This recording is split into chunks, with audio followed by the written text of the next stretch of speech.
Assalamualaikum, saya Egy Rapsanjani, mahasiswa Prodi Teknik Kelautan. Di sini saya akan mempresentasikan apa itu bangunan laut. Bangunan laut bisa disebut bangunan, konstruksi, atau lingkungan buatan, atau bisa juga disebut built environment, yang berfungsi untuk wadah atau tempat kegiatan manusia untuk mengatasi atau mengendalikan kendala alam atau memanfaatkan potensi alam.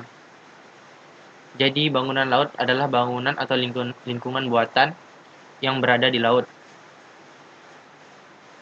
Jenis-jenis bangunan laut bisa dibagi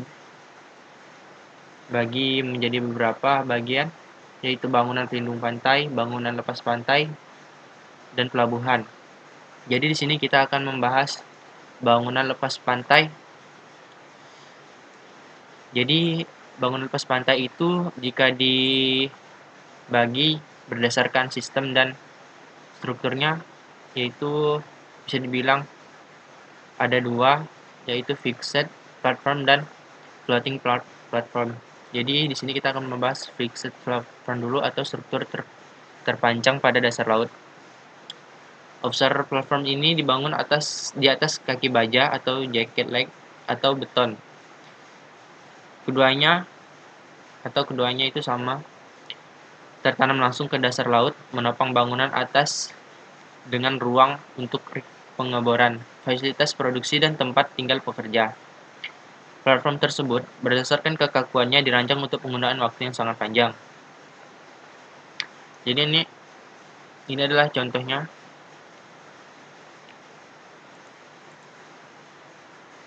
Gravity Based Structure atau GBS.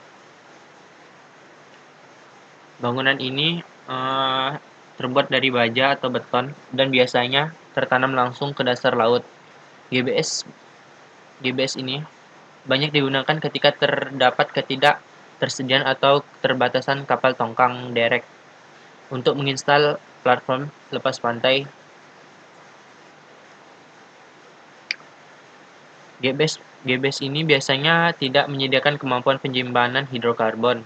GBS baja ini dipasang atau dibangun dengan menariknya dari lapangan fabrikasi, baik dengan penarikan basah atau wet towing, atau penarikan kering dry towing, dan pemasangannya sendiri dengan ballasting yang dikendalikan dari kompartemen dengan air laut. Untuk posisi GBS selama instalasi, GBS dapat dihubungkan ke salah satu tongkang transportasi atau kapal tongkang lainnya, asalkan cukup besar untuk mendukung GBS-nya ini sendiri. Jadi tongkang transportasi atau kapal tongkangnya ini menggunakan jack strand. Jack akan dirilis secara bertahap, sementara GBS menyesuaikan ballasting untuk memastikan bahwa GBS tidak bergerak terlalu banyak dari lokasi target. Sedangkan untuk steel jacket platform ini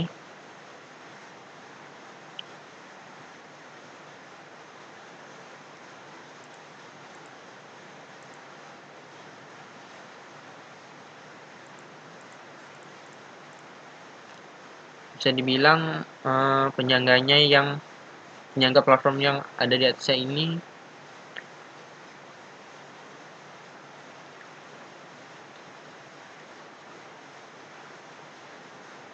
penyangga yang di atasnya ini. Jadi fungsinya itu untuk menyangga platform yang ada di atasnya ini. Terus mekanismenya itu jaketnya ini umumnya dipasang pada kondisi laut yang tidak terlalu dalam, dengan posisi seolah-olah menyilang membentuk menara sehingga kemudian dapat digunakan untuk menyangga platform yang ada di atasnya ini.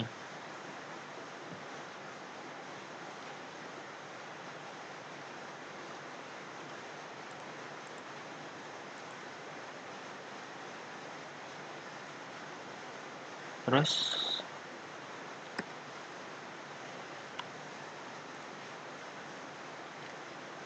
struktur terapung floating atau floating platform. Platform ini efektif digunakan pada laut yang dalam dikarenakan platform ini mengapung dengan dilengkapi fasilitas penambatan. Yang pertama ini adalah semi-submersible platform. Jadi platform ini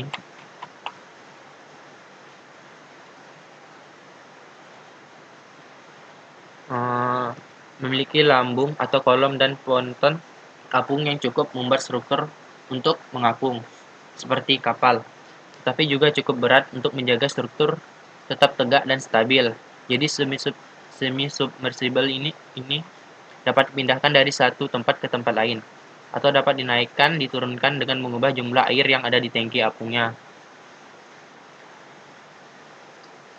Platform ini umumnya ditambatkan dengan kombinasi tali rantai kawat atau tali polister, atau bisa juga keduanya. Selama pengobaran atau produksi minyak ini, atau bersamaan keduanya ini, meskipun dapat dijaga posisinya dengan menggunakan sistem dynamic positioning, semi-submersible ini dapat digunakan di kedalaman air 200 sampai 10.000 kaki, atau bisa dibilang 60 sampai 3.000 meter. Sedangkan untuk drill ships ini adalah kapal maritim yang telah dilengkapi dengan peralatan pengobaran. Jadi kapal ini atau platform ini paling sering digunakan untuk eksplorasi pengobaran minyak yang baru atau sumur gas di perairan dalam, tetapi dapat digunakan juga untuk pengobaran ilmiah.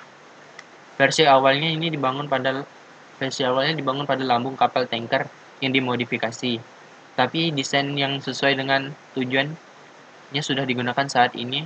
Drill ship kebanyakan dilengkapi dengan sistem positioning yang dinamis untuk mempertahankan posisi di atas sumber yang dibor. Drill ship ini dapat mengobar di kedalaman air hingga 12.000 feet atau 3.700 meter. Sekian, terima kasih. Ini saja yang bisa saya dapat sampaikan.